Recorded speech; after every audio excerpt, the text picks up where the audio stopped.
Attention, attention, place à l'interview.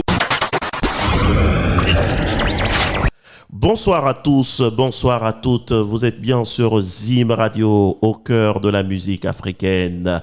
L'éclectisme de notre radio nous pousse aujourd'hui à évoquer un sujet brûlant de l'actualité de la région qui concerne l'élection de la CIRAL. La CIRAL, c'est la communauté ivoirienne du Rhône-Alpes.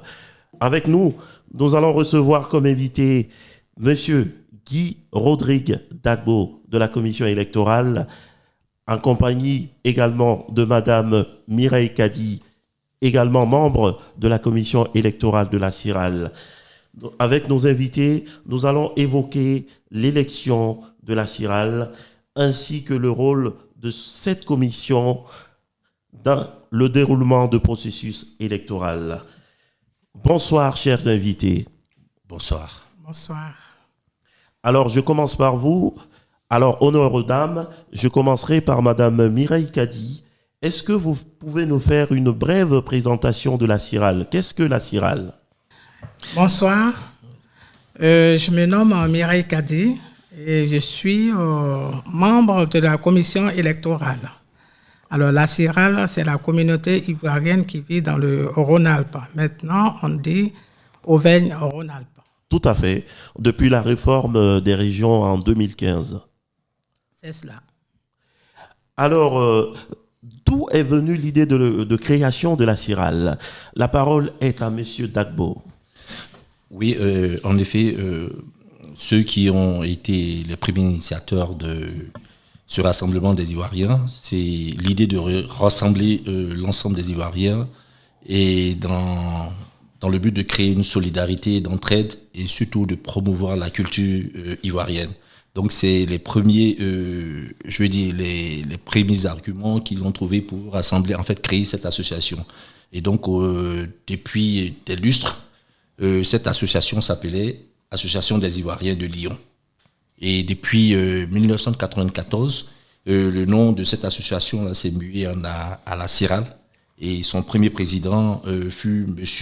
Glaoujan, qui, pour ses activités politiques, a dû démissionner. Et donc, la présidence est revenue à M. Gogo Henri. Et lui également a été président jusqu'en 1999.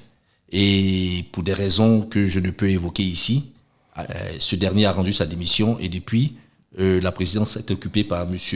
Kodé Youssouf, qui est président, qui préside la destinée de cette association jusqu'à aujourd'hui. Voilà ce que je peux dire sur la CIRAL. Donc, si je comprends bien, la CIRAL, c'est une association apolitique. Tout à fait. Comme je venais de vous le dire, c'est de rassembler tous les Ivoiriens, mais pour des activités apolitiques, donc culturelles, entraide et puis bien d'autres choses. Voilà. Est-ce que vous avez une idée du nombre d'Ivoiriens vivant dans la région Auvergne-Rhône-Alpes aujourd'hui? On ne peut pas le dire effectivement comme ça, on le dira à peu près. À peu près, on s'est renseigné, ils nous ont dit qu'on est à peu près 6 000 âmes ivoiriennes. Ah d'accord. 6 000 Ivoiriens, c'est quand même une forte communauté. Tout à fait. Alors, nous allons entrer dans le vif du sujet. L'élection du président de la CIRAL doit se tenir le 14 janvier 2023. Pouvez-vous nous donner le délai imparti pour les dépôts de candidature?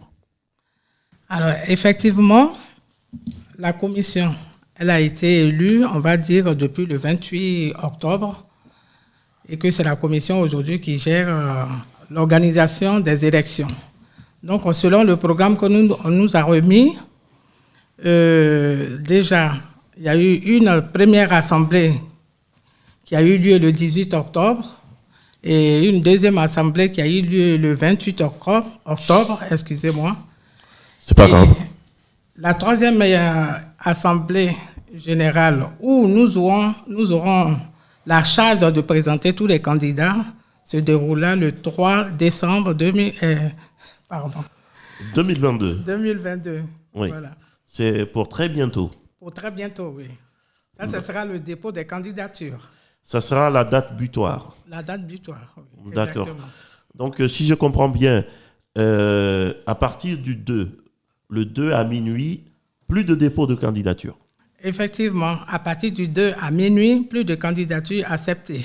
D'accord. Je voulais faire quelques additifs. Oui, monsieur Dagbo, oui.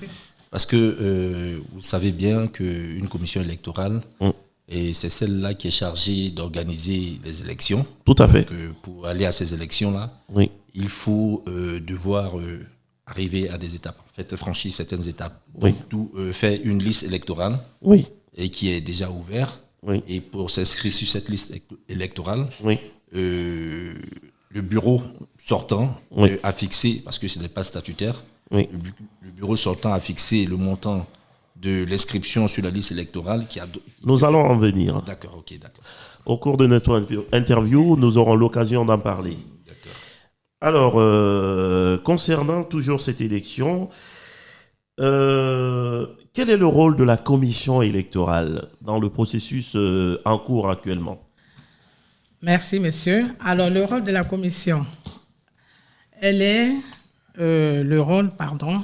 d'organiser justement ces élections-là au niveau de la région Rhône-Alpes. D'accord. Donc, la commission, en fait, elle est composée de 5 personnes. Oui. Qui a un président qui se nomme Kipré Ange Clément. Oui. Mireille Kadi. Oui. Guy Dabo. Oui. Samuel Achou. Oui. Et Ingessa Alexandre. D'accord. Merci. Je vous en prie, madame. Alors, pour revenir au cas que vous évoquiez tout à l'heure, monsieur Dagbo, vous nous parliez du paiement des 30 € pour participer à cette élection. Et donc, ça donne un aspect scrutin censitaire. Et le paiement de ces 30 €, vous l'avez vous-même dit que ce n'était pas statutaire. Et donc, c'est quelque chose qui fait jaser aujourd'hui. Est-ce que vous pouvez nous expliquer pourquoi les électeurs doivent payer 30 € pour voter? Une belle question. De toute façon, nous, on ne pourrait vous donner les raisons qui ont animé ces derniers, qui ont animé la décision des membres du bureau sortant. Ce qui est sûr, le premier argument évoqué, c'est celui de chercher les voies et moyens pour nous permettre d'organiser ces élections. Vous savez que pour organiser des élections, il nous faut avoir une salle, il nous faut avoir des bulletins, des urnes, et il y a des affiches pour la publicité et beaucoup de choses qui rentrent en ligne de compte. Oui, c'est tout un budget. C'est tout un budget. Donc, le bureau sortant a voulu que les Ivoiriens participent.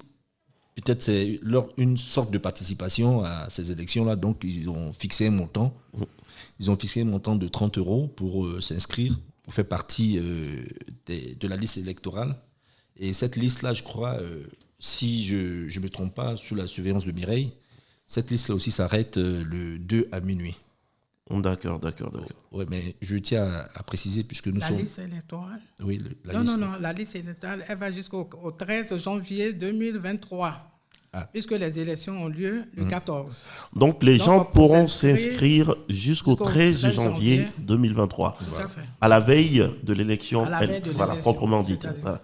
D'accord. C'est les dépôts qui s'arrêtent le 2 à minuit, le dépôt de candidature. Ok, d'accord. Et les gens, ils continueront à s'inscrire sur la liste jusqu'au 13 janvier 2023. D'accord. Si je comprends bien, est-ce que ce n'est pas parce que l'association n'est pas subventionnée qu'il y a ce paiement, justement? Non, est-ce que... Effectivement, selon le bilan du bureau sortant, l'association a eu des difficultés à être mise en place, à faire gérer. Le président, a eu des difficultés à gérer cette association. Ce qui fait que tout Ivoirien était un peu dispersé. D'accord. Personne ne venait pratiquement aux AG. Oui. Du coup, il n'y a pas eu d'entrée. D'accord. Il n'y a pas eu d'entrée Il n'y a pas eu d'entrée d'argent. d'argent. Oui. Donc, le bilan qu'on nous a fait, Oui. ça a été un bilan, on va dire, social. Mais Oui. économiquement, ils n'avaient pas beaucoup d'argent. Voilà. Donc, c'est une sorte, en fait, de pouvoir nous aider, nous, la commission, Oui. de pouvoir organiser les élections. D'accord. C'est en quelque sorte une participation de la communauté pour l'organisation de cette élection. Tout à fait. Voilà. Les candidatures seront-elles individuelles ou collectives? Monsieur Dagbo. Oui, merci. Candidature, il faut que on vous le dise parce que généralement, c'est vrai que nous sommes dans une élection de liste. D'accord. Et donc, d'accord, s'il y a une liste, elle est forcément conduite par une tête des listes. Voilà, donc vous allez entendre des noms de têtes de liste des candidats. Ben, normalement, ces élections-là, c'est une élection collective et donc qui regroupe normalement sur une liste de 15 personnes. Donc, il faut, pour que la candidature soit acceptée, il faut que cette candidature-là soit, pas parrainée, soit sur une liste de 15 personnes.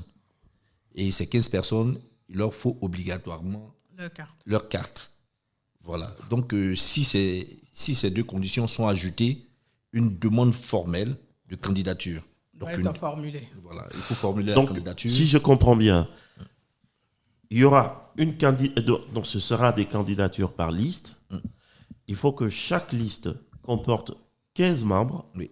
Les 15 membres doivent avoir leur carte d'électeur. Tout à fait.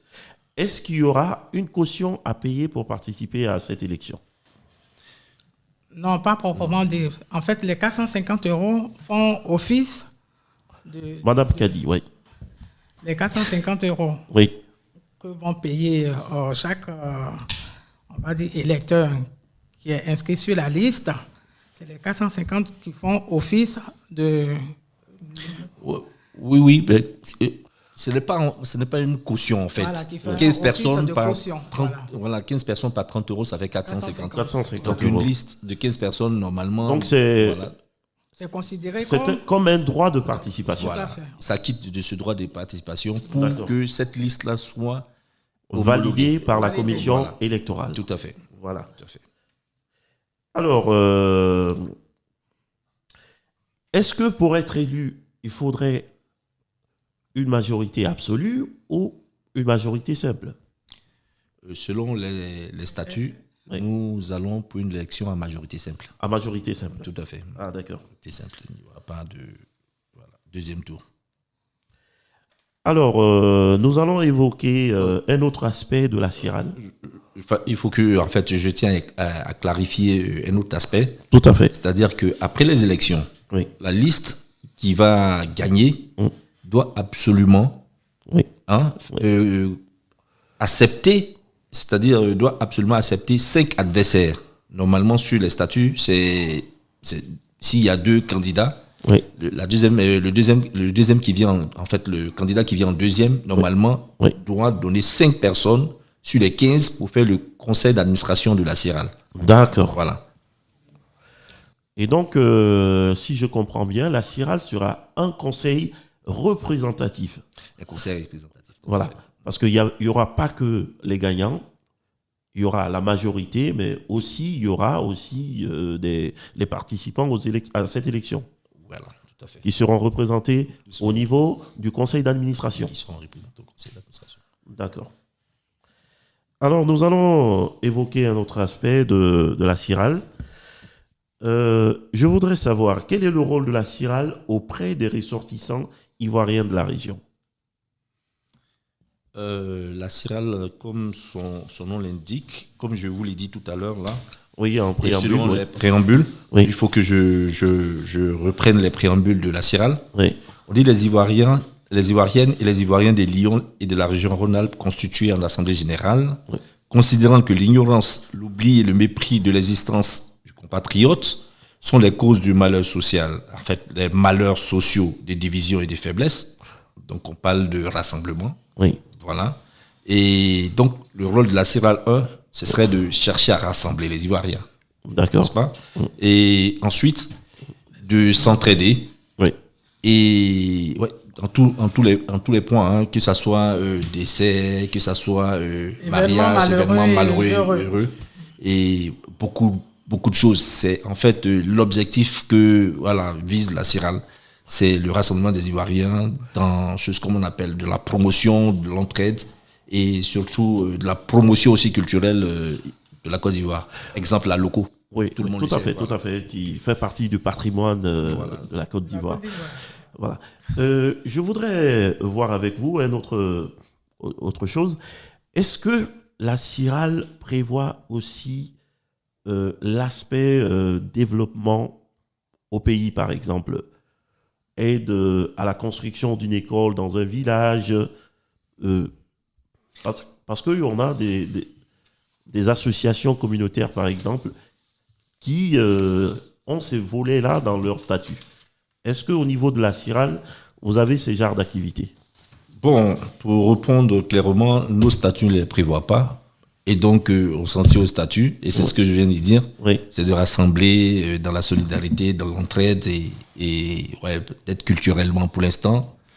Peut-être ça va se faire demain, mais pour l'instant, il n'y a pas cet aspect-là qui est inscrit dans les statuts. Tout à fait. Merci pour la réponse. Alors, en ce qui concerne cette élection, la représentation diplomatique ivoirienne est-elle associée, est-ce qu'elle est associée à l'organisation elle-même? Alors, l'organisation diplomatique, elle n'est pas associée, mais elle est informée. Elle est informée. Elle est informée de tout ce que décide la commission que nous représentons. Oui. Donc, elle est informée de cette élection. Mais elle n'est pas forcément impliquée. Ah, elle n'est pas impliquée? Non. D'accord. Elle est juste informée. Elle est juste informée. Voilà. Mais est-ce que l'ancien bureau de la CIRAL qui était là travaillait en symbiose avec le consulat, par exemple? On n'est pas amené à répondre à cette question. Ouais. Bon. Je vous comprends tout à fait. On est chargé que d'organiser les élections. Ah, vous êtes chargé que d'organiser cette élection. Voilà. Est-ce que à date, vous avez reçu des candidatures? Alors, au jour d'aujourd'hui, parce que c'est moi qui m'en occupe, Oui. au jour d'aujourd'hui, concrètement, on n'a pas encore une liste qui s'est présentée officiellement. Officiellement, oui. Non, Oui. on n'en a pas encore. Nous arrivons au terme de cette interview. Je donne la parole à Madame Kadi.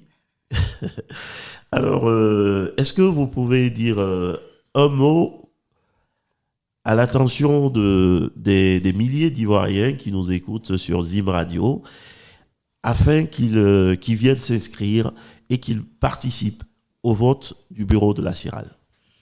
Oui, bien sûr, nous appelons tout Ivoirien et Ivoirienne qui habitent ou qui résident dans notre région Auvergne-Rhône-Alpes à venir participer massivement, à prendre part à cette élection parce que ça y va de notre organisation, de notre vie ici aussi en diaspora. Donc, on invite tout le monde effectivement à venir participer. Monsieur Dagbo. Moi, pour finir, je tiens à remercier monsieur Abdoul, Oui. et notamment le directeur de la radio Zim Radio. Je vous en prie. De nous avoir donné l'opportunité de pouvoir communiquer sur ces élections-là. Oui.